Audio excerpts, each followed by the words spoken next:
Hi, welcome to the very first episode of ADHD-Friendly Presents Fun with ADHD.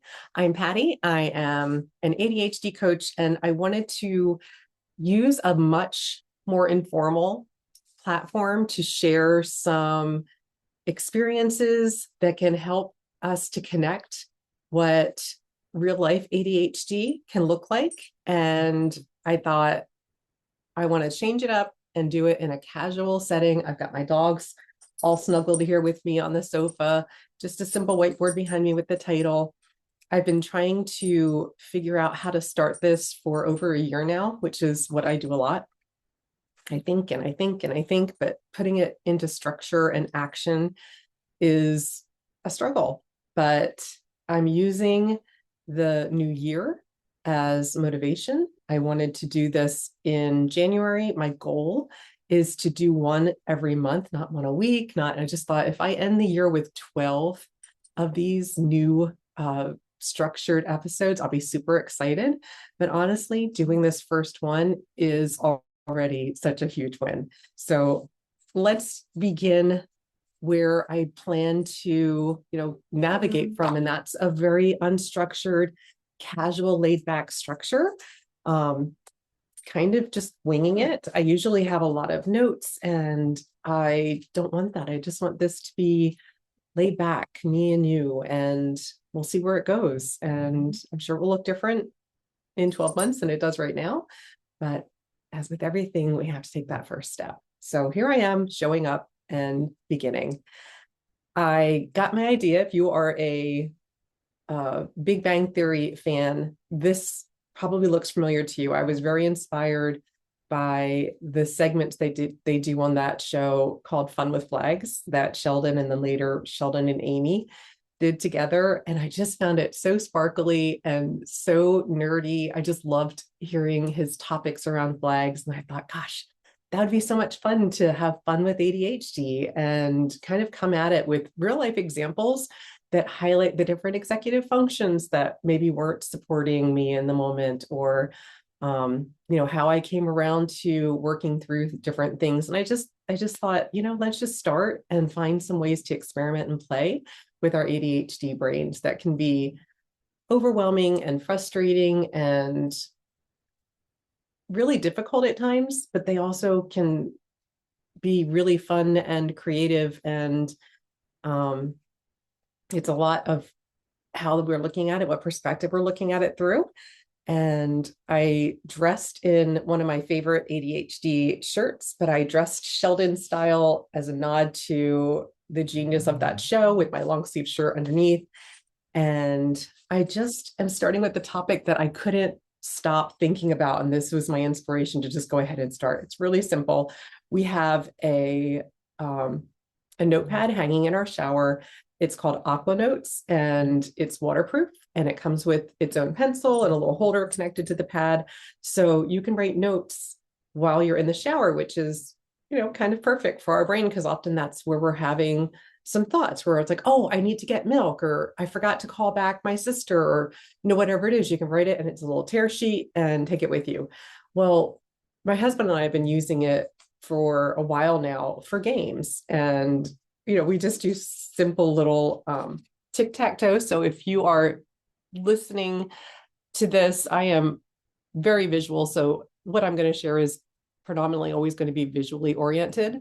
So I'm just, wanted to share, this is a literal tear off sheet where, we're taking different turns, and it's just tic-tac-toe. And it's just, again, it's something in the shower. It makes me look forward to getting in the shower, because most likely he'll have taken a turn since the last time I was in the shower. So I get to see what is there for me. But what I discovered was, tic-tac-toe is pretty boring. And so I started playing Hangman, the good old fashioned Hangman. And so this is just from this past October, where I just wrote Happy October, and he would guess a letter every day and I would fill it in. And it was fun, again, because every day I'd get in the shower and I'd look and see, did he write a new letter down? And that was great. That was a lot of fun. And it kind of got tedious. So you'll see I write 3 letters, or guess 3 letters, because one letter at a time was getting very monotonous. And I also decided, well, you know what? They probably need to be longer because if you're guessing 3 letters at a time, might need to be more than 1 or 2 words. So I started by writing a phrase. And this was the very first phrase that I wrote. And I didn't give him the RSTLNE because I figured there'd be so many letters here. So I just gave him the phrase and he wrote MAL for his first 3-letter guesses. And you'll see there's nothing filled in. And it's because, and I'm going to hold this up closely just in case anybody has a guess. I know it's a song lyric that I was referencing. And I thought it was something to do with Neil Diamond because we had gone to see the play based on Neil Diamond's work. But I have no idea what I wrote. And this hung up in our bathroom shower for probably close to a month because I kept thinking I was going to remember it. I kept thinking there's no way my brain is not going to remember what I wrote. And I was also in my own head embarrassed that I couldn't remember what it was. And I was just so positive it was going to come back to me. It has not come back to me. I still have no idea what the song lyrics were. Even though I think it was Neil Diamond, I have no idea what it was. So I took it down, started again, and decided to give him the RSTLNE on my next puzzle. So I filled those in. And I remember when I saw the filled in letters, I was positive I would know what it was. I didn't need to write it down. I would remember. As you can see, he wrote down AHM for his first 3-letter guess. I could not remember what the answer was. So I didn't know if down here, if the word was going to be the or tie or T. I had no idea. So the reason I wanted to share this is because this is what my brain does all the time. I have weak working memory. In the moment, I so believe I'm going to remember whatever it is that I'm doing in the future. So in the example of these guys, I wrote them down and I had no doubt I would know exactly what the phrase was because it was so strong and so embedded in my brain. When I wrote it down, I was positive I would remember what they were. I have avoided doing this in work, I'd say 90% of the time, because I so know that my brain doesn't support me. So I write things down, even if I don't think it's necessary. I always push back and I'm like, your future self will be glad you did. But in this example, I didn't have an easy place to write it down and I didn't think it was necessary. And as you can see, I was wrong. I did not remember. So the next thing that I did was I picked a new phrase and just told him, I don't remember what he just, we've been together for 35 years now, more than that, maybe. And yeah, 36 years. And he knows how my brain works. So I don't know why I get it. I still get it in my head sometimes, but I just said, okay, I'm going to start again. And I am now writing down the answers to the clue that I give him, which you can see this one he solved. It was Song Sung Blue. Everybody knows one. So I went back to my Neil Diamond lyric and I put it on the back of the notepad. I just went ahead and wrote it down so that I would remember what the answer was in case I forgot it. Now, almost exclusively when I write it down, again, so I don't forget it, I will remember. That extra step supports my brain to remember the thing that I was trying to remember.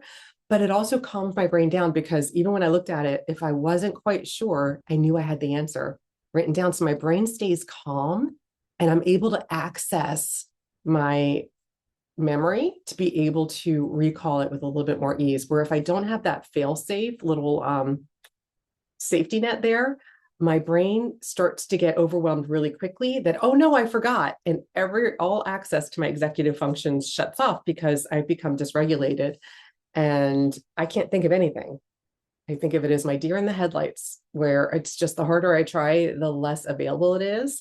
So I now know, don't trust my brain, even when I'm just doing a simple thing like Hangman, to remember what the answer is, because I'm not going to be coming back to it for at least, the next day. And depending on our schedules, it might be multiple days if one of us is traveling and, I don't have time to see it. So it's been even longer. that simple thing of just writing down the answer is a game changer. Writing down what you believe you'll remember, but your executive functions aren't at a level to support you to be able to do that thing. I always say, like, our intentions are here, but if our executive functions are here, we need to level that playing field so that we're meeting ourselves where we are and moving forward from there so that we are setting ourselves up for success. And that was all I wanted to share in this first episode. It's a real life example of how my brain just does not support me in remembering things the way that I wish it would. And instead of just begrudging myself for not having that recall ability, I just put some structure in place to support my brain because I know I need it. And it doesn't mean my brain is broken. It just means that I'm acknowledging that is a weaker area for me if I don't do that. So by doing it, I remove that weakness because now I have a way to remember. Before I go, I wanted to do a quick little introduction to my dogs I have with me. This is Mu-Shu. Mu-Shu is my 14-year-old pug. I'm not, is she 13? I'm always forgetting. I need to write that down too. I'm always forgetting how old she is. Maybe she's 13. She's older. She has one eye, and she's just a lovely, lovely girl. Just a really, really sweet, sweet girl. And then I have Radar over here. You want to come say hi? It's very cold here, and he is totally snuggled up and not very interested in moving right now. This is my other pug, Radar, and he is 8 and just a snuggle bug laying here. If you put him down, he'll just like lay right down and go back to sleep. And then I have Harley, my German Shepherd, who is asleep in her bed right across from me, and she is not looking like she wants to get up. She is very comfortable in her bed. We'll see her in another episode. But that's it for this first episode of the new show, ADHD-Friendly presents Fun with ADHD. Tune in next time for thinking about a little fun experiment we can run, and just, settle in. There's going to be something new, something interesting, something sparkly each time. So come on back and check it out in next month's show. Until then, tally ho.